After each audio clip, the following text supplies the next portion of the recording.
Today we will be going over the history of electromagnetic testing, starting back in 1879 with David Hughes. That gentleman invented one of the earliest ET devices called the induction balance, and he didn't have the complex electronics that we have today, so he had to use what was available to him. So he used a microphone, an electric sonometer, a telephone, and a battery. He used his simple induction balance to sort different types of conductive materials.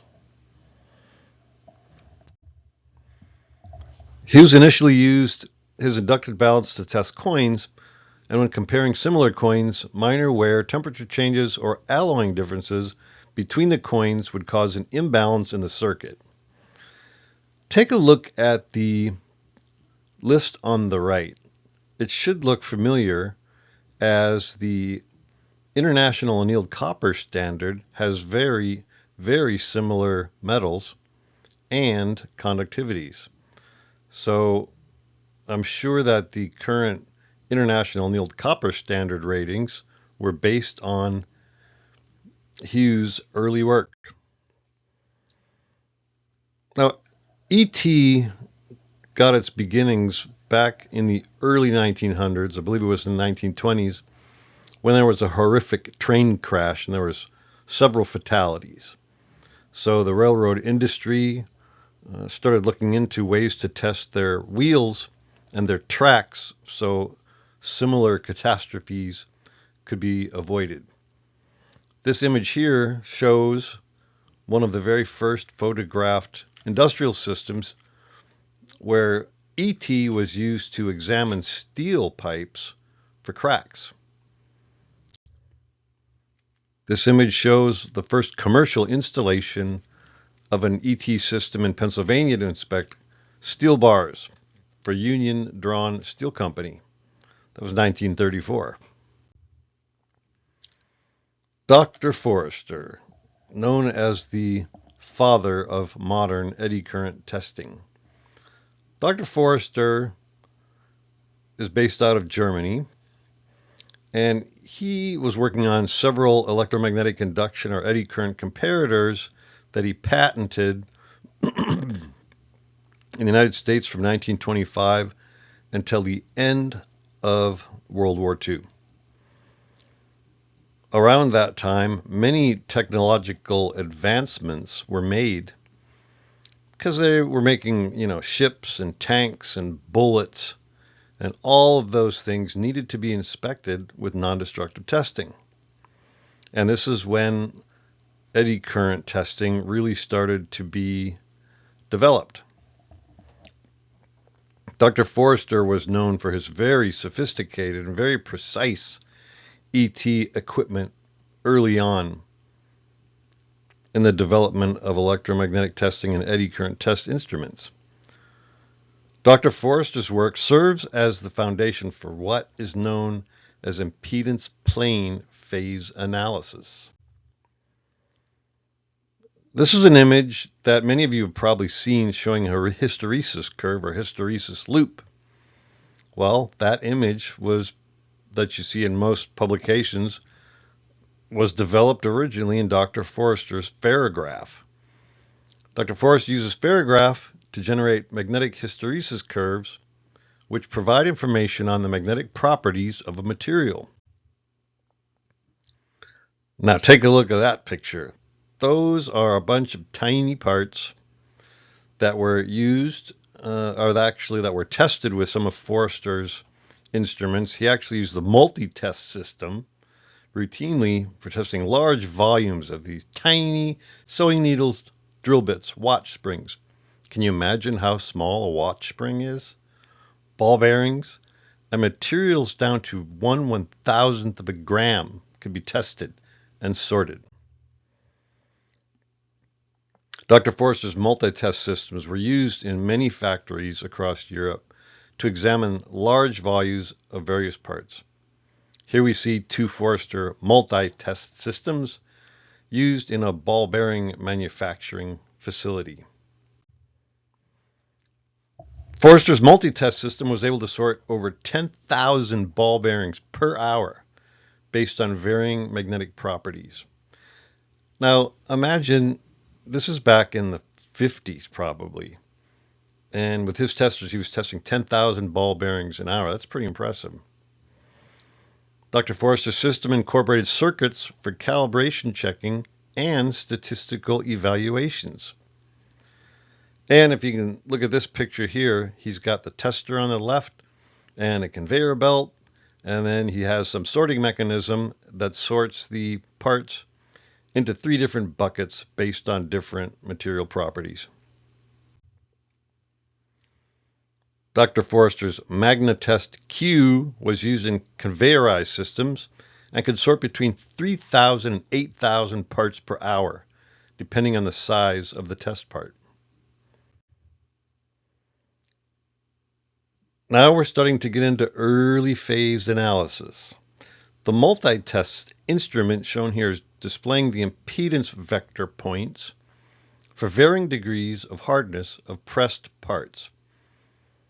Foerster's Statimat statistical control system was used to show the frequency distribution of the various hardness values.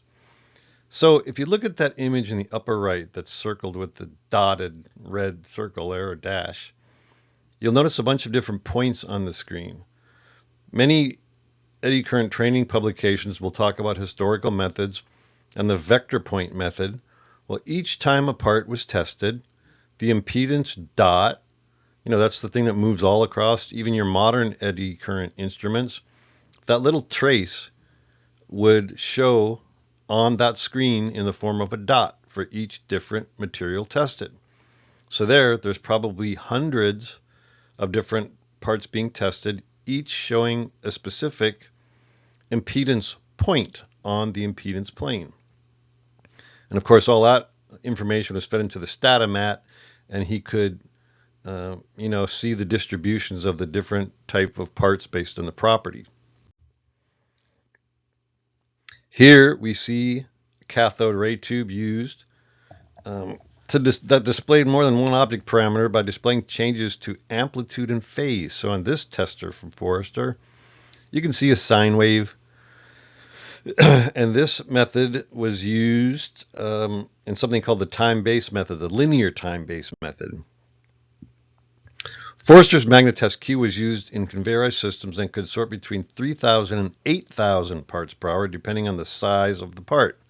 Here again, you'll see a conveyor belt and some sorting buckets. But what the testers would do when they were using this instrument, if you look in the upper right-hand corner there, that's an illustration of an oscilloscope, and there's a sine wave in that display. And what happened was that sine wave would move to the left and to the right. And if you look in the lower right picture, right above the picture of me, or the video of me, that's the actual test instrument that the operator was looking at. The linear time-based method was used extensively for material sorting. So what they would do was, during the calibration, they would take a little piece of see-through plastic or cellophane, and they would record where different known material properties would show up on the display. They would then take a colored pencil or marker, and they would draw those sine waves on the piece of plastic. So some of the pieces of plastic would show a sine wave representing a rejectable material, and a different color may represent rejectable material. And by taping those cellophane images up on the screen, they had an easy reference point that they could use as they were loading parts, into the test apparatus. Here we see, looks like ellipse on the right-hand side there. Dimensional variables would alter the angle of the ellipse, while a conductive change would change the opening of the ellipse. Just about every eddy current test will have some questions on vector point and the ellipse method. Again, these are historical methods that we don't use anymore, but it's interesting to discuss them. This slide shows you some of the various changes that can be noted with the ellipse test method. Again, if the line doesn't open up into ellipse but it tilts, that would be a dimensional change.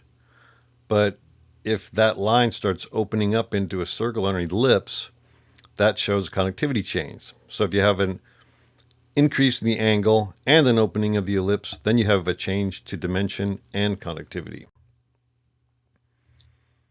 Now, I like this particular slide because it shows the first known image of an impedance plane with some impedance plane signals. This came out of Dr. Foerster's lab in 1942, it looks like. This is pretty significant because impedance plane instruments in the US were not known to be developed until sometime in the 50s. So Foerster was at least a decade ahead of the States. As the European economy grew after World War II and grew stronger, testing of industrial materials increased rather quickly. The number of parts such as rods, tubes, and automotive parts tested in Europe daily in the 1950s was over 5 million parts. Actually, by the end of 1956, over 5 million parts per day. That's not per month or per year, that's per day. So Dr. Foerster's instruments were getting a lot of publicity because they were being used to solve a lot of industrial problems. Once Dr. Foerster's instruments were accepted by the industry, this fueled meteoric growth of new applications of ET, particularly from 1950 to 1965. Due to his pioneering work in the field of eddy current testing, Dr. Foerster is often referred to as the father of modern eddy current testing. That's not to say that there weren't some very brilliant people that came after him that further developed his craft, but he definitely laid the groundwork. So while Foerster was working on his impedance plane instruments back in Germany, in the USA, Shell Oil patented this thing called the Probolog, and it was used to inspect non-ferrous heat exchanger tubing in the mid-1940s. Now, once tubing is installed in a heat exchanger, it must be inspected with inside bobbin probes because that's the only way you can access the interior of the tube. If it was in a factory, you could feed the tubes through an encircling coil, so it's much more convenient. But when they're installed, you got to use an inside probe, and you can pull the tubes by hand, you can pull the probe by hand, or you can use a mechanized probe driver, which is the preferred way to go, especially if you have large numbers of tubes. The Probolog did not use an oscilloscope, and it didn't use impedance plane traces. It used a paper strip chart, and that's what the operator would look at to evaluate the data. Well, when you have a strip chart, that's very limited information. So if you saw a big kick on your strip chart, well, it'll probably tell you that something's going on. Could be a great big dent, or could be a great big hole. But based on the strip charts, the operator would have to make some sort of decision.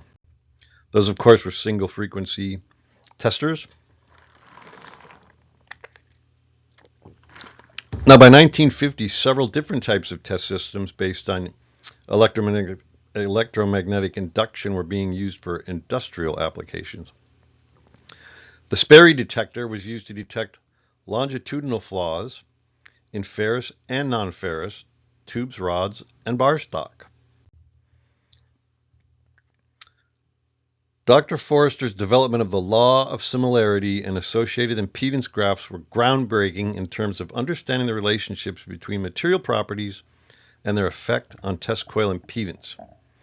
In the early 1950s, a few American scientists who were able to read German started to learn about Foerster's work. Now, the similarity law developed by Foerster was his way of determining how you could manipulate the test frequency to obtain certain effects.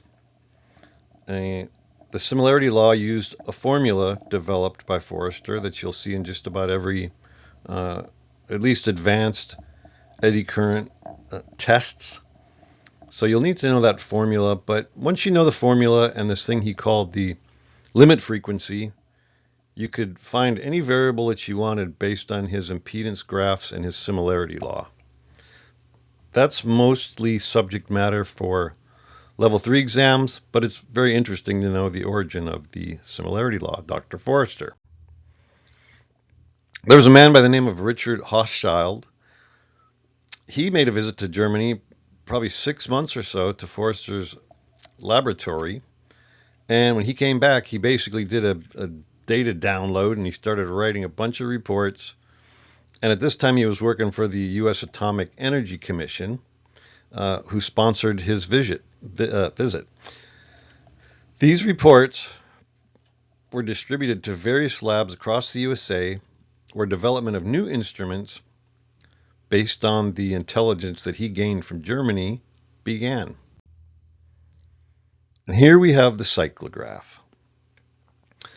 This test setup used a DeMont Cyclograph Model C with an external chart recorder and was used in testing to support fatigue predictions.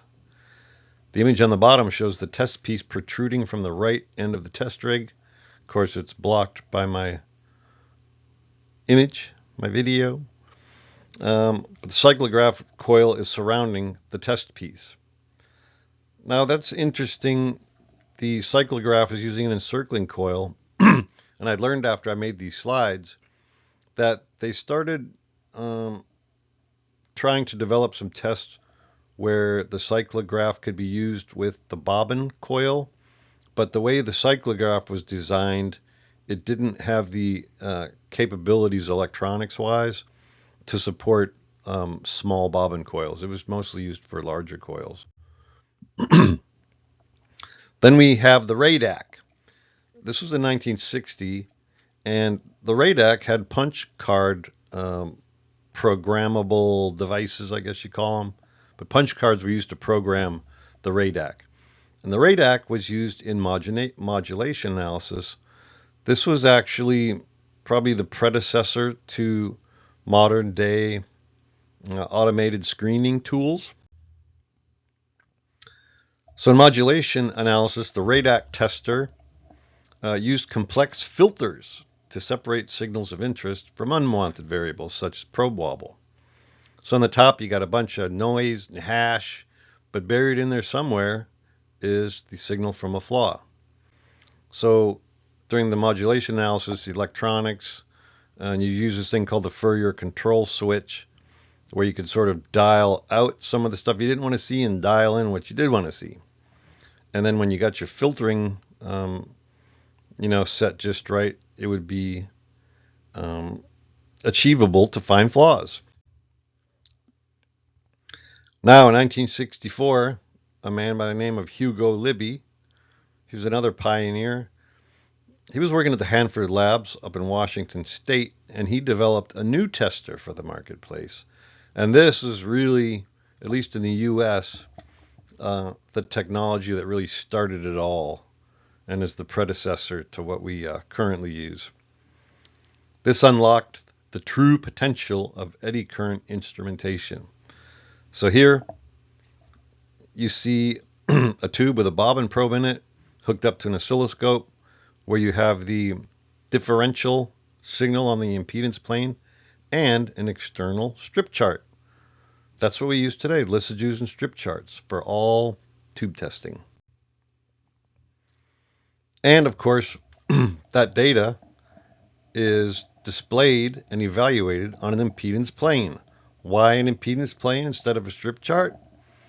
Well, the impedance plane, when you compare it to like an impedance magnitude tester, analog, an impedance magnitude tester just has a needle on it. And if the needle moves, something changed, right? But you don't know what. You just know there's something changed. But impedance plane, you can tell not only the amplitude of an indication, you can also see the phase angle. And the phase angle of the signal is based on the depth of the eddy currents that are displayed or disturbed in the test material. So if you look at the image on the left, you'll see 1, 2, 3, 4, 5 different signals. Those are the different signals from the calibration tube. And as you can see, each one of them has a different phase angle. And that's, one of the attributes of the signals that data evaluators are trained to interpret.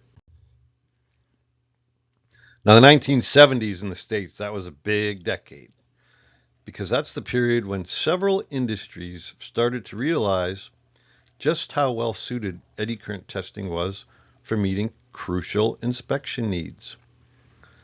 Those companies were heavily invested in the development of more advanced eddy current testing instrumentation and applications. Several government-funded laboratories were also performing research and development of various eddy current testing applications. So if you go to the website eddycurrent.com, that's my website, there is a tab somewhere on the website that talks about research facilities. If you go to that tab, there's going to be links for like the Hanford Lab, Oak Ridge National Laboratory, Savannah River National Laboratory. In Canada, you got Chalk River. There's Sandia Labs.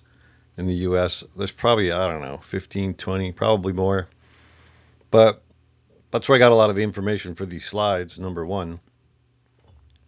But all those government labs were doing research. A lot of it was top secret at the time because the technology was being used to inspect components in nuclear power plants. So because of the nuclear aspect of it, it was all very secretive. And, we were in a race with other countries to see who could test the most, the best, the fastest, and the most accurately. Industries such as nuclear, automotive, petrochemical, and aviation industries were able to take advantage of eddy current testing. It's fast, it's accurate, there's not a lot of surface preparation, and you can find very tiny flaws. Up until the late 1970s, test instruments were limited in that they were only capable of testing one frequency at a time. And a lot of current testers only use one frequency at a time. A good example is if you're, scanning, just if you're scanning and doing surface testing and you're looking for cracks, you might just be scanning with one test frequency. But then if you find something, most modern instruments, have the capability to look at different frequencies. When you get into some of the more advanced testers, you can select, numerous frequencies. But for standard bobbin tube testing, 4 frequencies is enough. By the late 1970s, multi-frequency instruments were being tested for commercial applications in nuclear steam generators for inspecting tubing. Because when you have a barrier to fission product release like steam generator tubes, it's very important that they don't leak. So in the 70s, 80s, 90s, when a lot of the tubes and steam generators were cracking, there was lots and lots of eddy current testing taking place. And even today, it's part of the U.S. regulations from the Nuclear Regulatory Commission that all your tubes get tested on a periodic basis.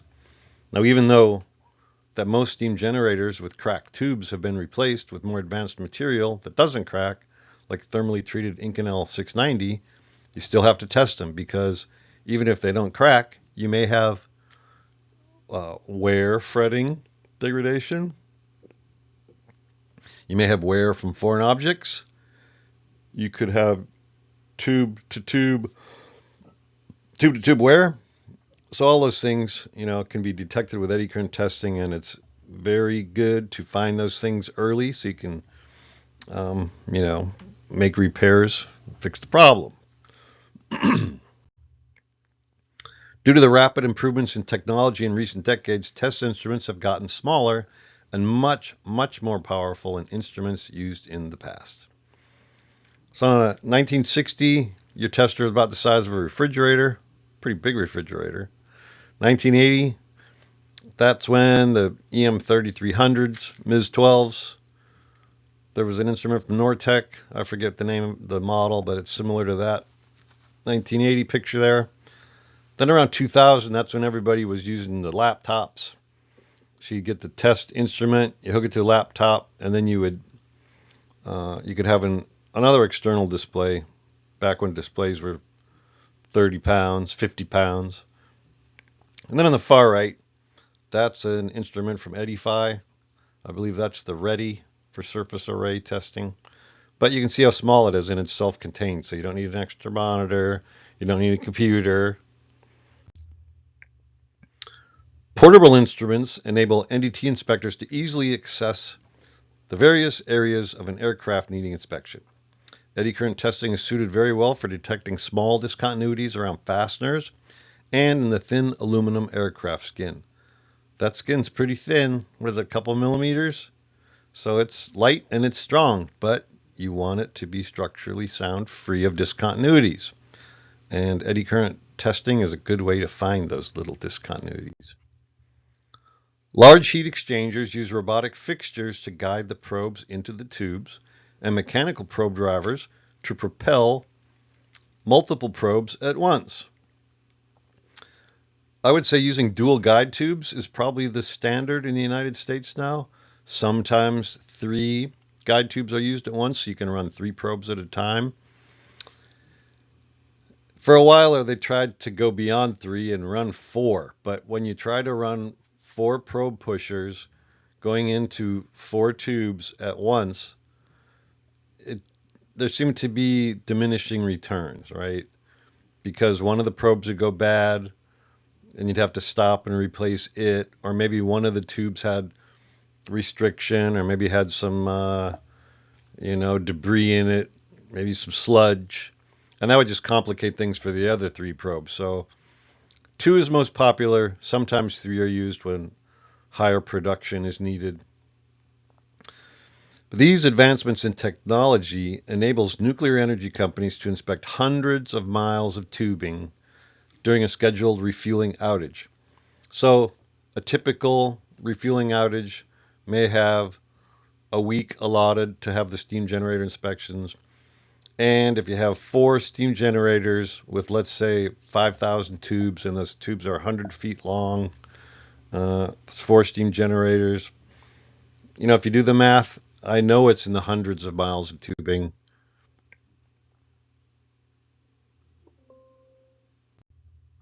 Where am I at here?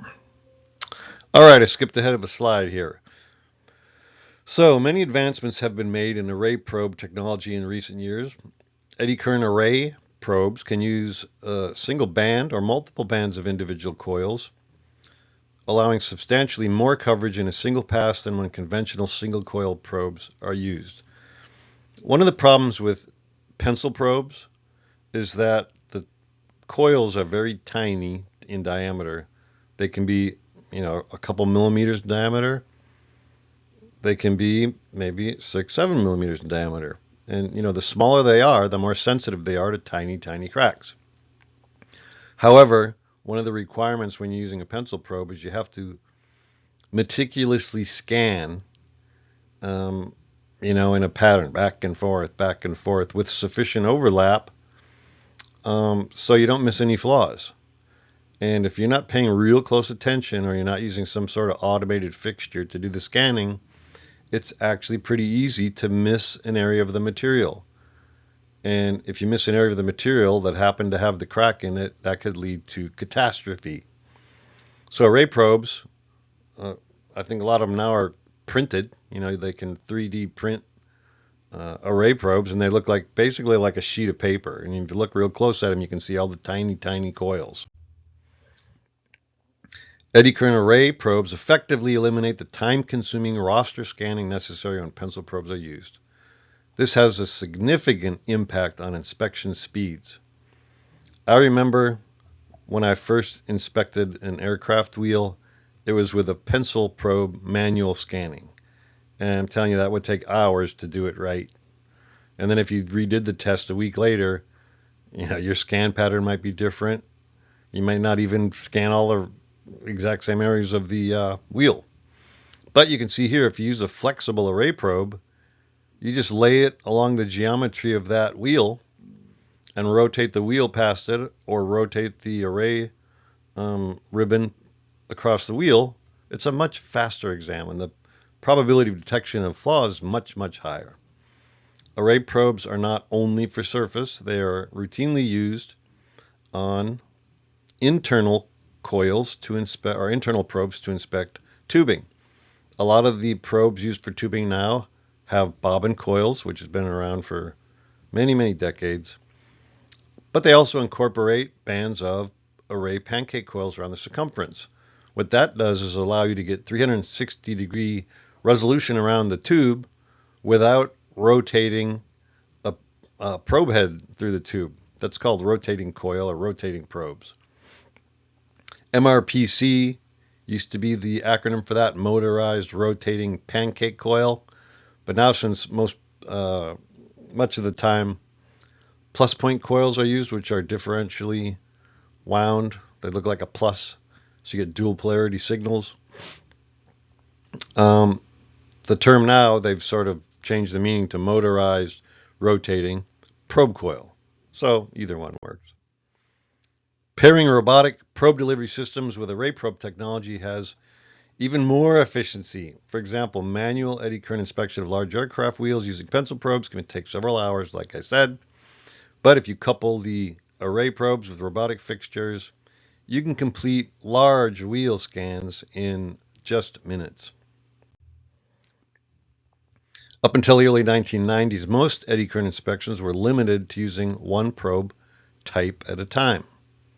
For example, tubing would first be inspected with the bobbin coil probe, and then if they found something they wanted to get a better look at, they would go back into the tube at a later time with a rotating coil or an array probe to provide more information. The nice thing about array probes and rotating probes is that they can generate the terrain plot, the C-scan. And the C-scans allow you to not only see what's happening along the length of the tube, you can also see 360 degrees around the tube. So a typical calibration standard has 4 20% flat bottom holes drilled around the circumference at the same axial extent in the tube. If you run an array probe past that, or a rotating probe, and you do a terrain plot, you can see all 4 holes. With bobbin, you would only get one signal because the bobbin coil and its circling coils average the complete circumference and give you one signal. So since those days, it has become more commonplace to examine test objects using probes containing 2 or more coil types at the same time on the same probe body. This image shows inspection data from a probe containing bobbin coils. That's the 2 listed used on the left there. And an array of surface pancake coils. And for this reason, most tubes do not need to be re-inspected with an additional probe. So in the old days, you'd use bobbin coil, find an indication, want to get more information, you examine it with a rotating probe. But now, since you can deliver the bobbin coils and the array coils on the same probe body, there's really no need to go back and test that tube with anything else, unless the array probe signal that you're evaluating still, lacks some of the dispositioning power of the rotating coil, and you want to get an even better look beyond the array probe, then you would go in and inspect with a rotating probe. Now, there are times if you find a flaw and it's a high impact flaw, so let's say you're examining steam generators and it's the only tube that has a defect in it that requires tube plugging, and the signal's not super straightforward with the bobbin coil or the array probes, but you're going to have to mobilize the repair crew. And that one tube that needs to be plugged, the tube plugging could end up costing, when you consider the time and if you're on a critical path, hundreds of thousands of dollars potentially. So if you're going to make the decision to plug it, you want to be extra sure that it's a legit flaw. So you may have tested it with a bobbin coil, an array probe, a rotating probe, but the customer might want to go look at it with a specialized type of rotating probe. So if you initially examined it with a pancake coil rotating probe, you might want to use a plus point rotating probe, which is differentially wound. So that presents the data a little bit differently. If you're on the plus point and the data is still sort of ambiguous, you might want to go run it with a Ghent probe. Ghent probes are rotating probes that have magnets in them. And what they will do is, if you suspect your data may be influenced from permeability effects in the tube, the Ghent probe does a particularly nice job of suppressing the variables from permeability variations. So a lot of times you'll get in a situation where you want to throw as much probe technology you can at a particular tube just to get all the information that is possible. When using array probes and multiple robotic fixtures, a tremendous amount of data is collected in a short period of time. Refueling outages now are getting shorter and shorter. I think the last I heard is some plants are shooting for like 19-day outages. There's a lot of maintenance that goes on in the refueling outage. And depending on the scope of your heat exchanger exams, they might only be, 2-3 days. But they might still want 100% of the tubes tested in multiple heat exchangers. So that's a lot of data collected in a short period of time. And the increased amount of data volume, coupled with the aging workforce of eddy current analysts around the world, they require further innovation in automated data analysis to be pursued, because there just aren't the people around anymore to analyze the data, especially when there's this much of it coming at you so fast. Nowadays, with the advanced technology and data storage is getting a lot cheaper, you have easy access to archived inspection data, which allows data analysts to display multiple years of inspection data on the Listegy display at the same time. So if you look at this Listegy on the right, that's a very real image that people see when they're analyzing data. And it used to be the tubing, when it came from the tube mill, would have lots and lots of buff marks. And you could have hundreds of buff marks per tube. When they took a little buffing wheel and any place there was a little imperfection on the tube that stuck out a little bit, they would just hit it with the buffing wheel. Well, that would leave a mark on the tube, or would change the material properties such that you'd get some signal from it, but they're normally classified as benign signals. They call them manufacturing burnish marks. But a manufacturing burnish mark can look very similar, to an axial flaw, because they both have some axial extent to them. And the difference between an in-service, flaw that happened during service and it's getting larger over time, that differs from a burnish mark or a buff mark, because the buff marks never change. Cycle after cycle, they look exactly the same. But if you have like a small wear scar signal, the more the tube wears from the support structure, the more your signal will change over time. So when you configure the previous inspection data that you want to look at during your current inspection, let's say you wanted to look at the baseline data, so before the heat exchangers ever went into service, then you want to look at the last time it was inspected, maybe it was 2 years ago, and then you want to look at the data from today. You can configure your system so all three are on the screen at the same time. So as you're scrolling up through the data, every time you go to a signal of interest, it shows all three inspections on the screen at the same time. If it was a buff mark, all of those signals that you see here would look exactly like the one in the upper left. They wouldn't change over time. Well, it's not true. Burnish marks sometimes change after the first cycle of operation due to the thermal operation. So it changes them a little bit, but then after that, they don't change. So for looking at previous history, a lot of times plants will go back to the very first inspection after the heat exchanger had been in operation for one cycle. But the case of this one, when you're looking at 3 years inspection data and the baseline has real high phase, that could be a real small pit, maybe a 10% pit. But if you look at last year's data, it's got less phase. That means it's growing a little bit, getting a little deeper. And then when you look at the current year inspection data, it's standing straight up. So that's a small flaw from the baseline. Something happened in the factory. Maybe got hit with a little drill bit when they were putting it in the shipping cases, the tubes. And then it grew over time as thermal operation, stress, vibration, all that kind of stuff. So it makes it real easy to do these lookups because you're actually doing historical lookups on the fly. In the old days, you have to manually go spin up the tape. It could take hours to look up some previous indications. Now it's just happening in real time. Eddy current testing is now a widely used and well understood inspection technique for flaw detection, as well as for thickness testing, conductivity testing, etc. Some historical and even some current technical and training materials refer to eddy current coils as transducers.